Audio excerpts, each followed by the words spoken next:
Well, hey, neighbor, it's me, Angie. Come on in. Get in here. We're in the YouTube room.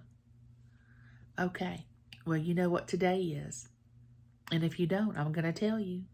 Today is Neighborhood Chat. We are going to have a little chat. We normally do once a week. So, I've gotten my drink. Stop the video. Run, get you something to drink. You know, kitchen's available. I have cranberry juice. I actually have some diet ginger ale. I have some unsweet tea. I have milk, of course, and you can always make either hot chocolate or mix you some chocolate mix in regular milk and just drink that. Coffee, just whatever you want. And of course, I have snacks. I am getting rid of the sweets this year, trying to back off of the sweets. So there won't be very many sweets in there. I hope you won't hold that against me. But I'll keep a little bit in there for when you show up. Okay, let's get started. Are you ready? Here we go. Today's chat is about reaping what we sow. Have you ever heard that? Now, as a Christian, that is in the Bible. You know, spiritually, our belief is you're going to reap what you sow. And it's also a proverb about reaping what you sow. And that means whatever you put into the world and whatever you put into your life spiritually, that's what you're going to get out. You know, I think about James's garden that he has every year.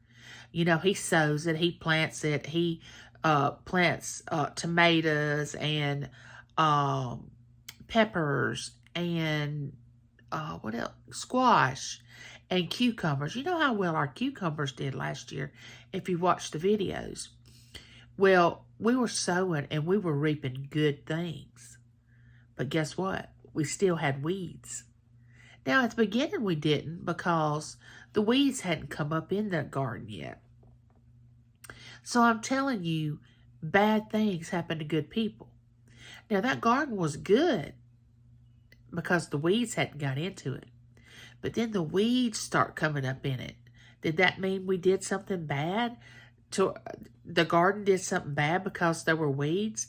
No, that's just the process of a garden. Weeds coming up, and you have to pluck those weeds out. And that's sort of like what life is. You know, you are living the way you should, doing what you should, and people come along and they're just like the weeds. They get in your way and they get on your nerves and they do things to you that make you uncomfortable, but they don't kill you because you're still producing.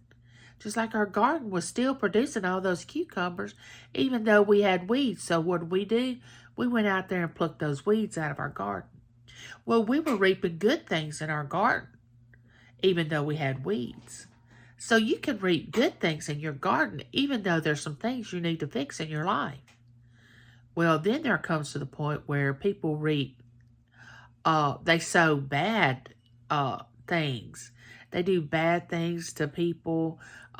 They're gossipers and they're bullies and they're negative and they're never look at the good side of anything, and they're always putting somebody down. And I've known a few of those people in my lifetime, and I'm sure you have too. And maybe life has made them that way. I don't know, but you still have to love those type of people. Doesn't mean you have to be around them, but you still have to love them. So once you sow all that bitterness and I hate to use the word hate because hate is a strong word, but a lot of people, they sow all that nastiness, and then they wonder why they get no goodness out of anything. Because they say, man, if it wasn't for bad luck, I wouldn't have any luck at all. Everything bad happens to me. Well, let's just look at the big picture. Let's just do a test. A personal test. Look at your own self and say, what am I doing? Am I saying positive things? Am I loving people the way I'm supposed to? Am I doing nice things for people? Am I paying it forward? Am I doing what I'm supposed to do in order to reap good things? Now, bitterness cannot reap. If you sow bitterness, you can't reap good things. If you sow hate, you can't reap love. I mean, negativity and positivity cannot reside in the same room. Now, they can for a moment, and there's a battle, but one of them's going to win, either the negative side or the positive side. Let's get back to the garden. We water that garden and we tend to it every day. That's what we need to do to ourselves. We need to check ourselves every day. We need to feed ourselves good thoughts, be around people that are positive, give us good, cause us to feel good about ourselves. Nobody wants to be around a person that puts them down all the time, or they're always saying, I don't want to be here. I don't feel good. And I mean, I know that during life that none of us have been happy all the time. None of us can be happy all the time. But you have to produce more goodness and sow more goodness and positivity than you do negative things. Now, if you sow negative 90% of the time, 90% of the time, you're going to get negative things. And you say, well, I don't believe that, Angie. My life has always been negative. It's just who I am. It's part of who I am. Okay, well, you've accepted that. Well, now, have I always been as positive as I am today? Well, absolutely not. I've kind of matured and grown into it and realized, now I've not always been this positive, but I have been a positive person. Now, I have my moments of being negative, but not often. So you got to get your mind straight on how you want to think. And then once you do that, and it may not feel right to you to begin with, when you start trying to think positive, you may say, this is phony. This isn't really me. This isn't how I really want to, how I feel. I'm just lying to myself. Always try to find the silver lining in everything. Because it felt so good for us to go out in that garden, pull those cucumbers, those squash, those tomatoes, those peppers, because we were reaping what we sowed, and we sowed good things. And we all want to reap good things and happy things. Now, of course, there's going to be bad things that come along, but we have to learn from those things. And I don't know what it took for me to turn it around where I think positive the way I do. I mean, anytime that our family has a situation that comes up that needs immediate attention, I'm immediately looking for a solution. I'm not wallowing in it. I'm not thinking, oh, poor pitiful me. I'm looking for a way to solve the problem. Now, it may not be the ideal way to solve it or the way I want to solve it, but it gets the problem solved, and then we can move on to something else. As I've told you before, don't stay in your situation. Keep walking. You're on a journey. Walk. Move. Now, don't forget where you come from. You know what they say, never forget where you come from. But don't stay back in the past. Move forward. Now, when you wake up in the morning, I mean, this is what I do.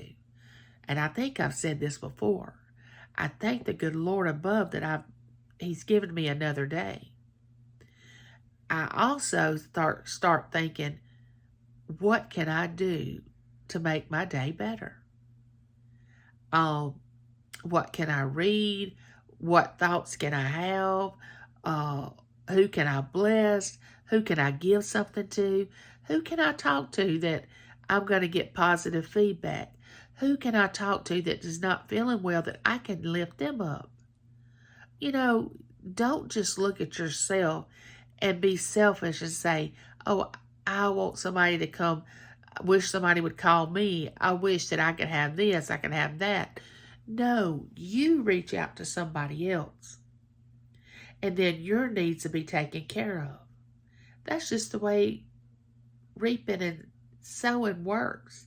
Or sowing and reaping. Because we got to sow before we reap. You know, we got to sow love, joy, peace, happiness, kindness. We got to sow all those things. And we reap that. Now, we don't want to sow hate, bitterness, sadness, gossip, vindictiveness. You know, we don't want to sow all those things. Now, once we do, we're going to have to go through the consequences of what we have sown. Now, you know, for every thing we go through, there's a good or bad consequence depending on what we've done. Now, if you do something bad, there's going to be a consequence to what you do. If you do something good, there's still going to be a consequence. So I'm telling you, stay positive. Be honest. Be yourself. Be real. Be who you are. People are going to love it. They're going to love you because you were beautifully and wonderfully made. And you were put here to be who you are, not somebody you're not. Don't try to be somebody else. Be you. I don't want to be around somebody that's like me. I know me. I'm familiar with me. I want to be around somebody that's different so I can learn different things. I can see the way they see things. I can, you know, I bore me sometimes. I'm boring. But then other people, you know, are talented and they can do things that I can't do. That's the type of person I want to be around. So just remember, when you start sowing things and putting things out into the world, just remember, whatever you put out there, that's what's going to come back. Now, are you putting good things out there, or are you putting bad things out there? And don't be upset and don't be angry when you put out bad things and bad things come back. Don't be upset. And let me tell you something. When you sow good things and good things start happening to you and you start being blessed and people start paying attention to the joy and kindness and attention that you pay to others, then that's going to do nothing but build your confidence up to become more of who you really are. And I'm telling you, neighbor, life's too short to have all this hate, bitterness, and even being mad or anything negative. And you know, that can affect your physical health too. Stress, anger, unforgiveness. You know, not forgiving somebody for doing something to you can affect your health. Now, it's not bothering the other person because they're probably not even thought about it. So it's only affecting you. Let it go. And you say, oh, Angie, I can't let it go. You don't know what they did. No, I don't know. And you don't know what's been done to me. But what you have to do is take your moment, realize that they did whatever they did to you, and forgive them, not for them, but for you. So you can go on with your life. Because you know what? They're going to end up reaping what they sowed. And if they did you wrong, later on down the road, they're going to reap that. And you won't have to worry about it at all. Because you'll be over here with that garden that's producing tomatoes and squash and cucumbers and peppers and beans and broccoli and cauliflower. And you'll just be eating all this bounty. And they'll be stuck over there in the weeds. And they won't know why. Because you have turned it around and you're going to love and be kind and reach out to people. Remember to do that. Life's too short. We only have one to live. Remember that. Remember, I love you, neighbor, and there's nothing you can do about it. And with that being said, like, share, subscribe. Oh, yeah. And ring that bell so I'll know the next time you're at my door, and you'll know the next time I have a video for you to watch. And till next time, neighbor, bye.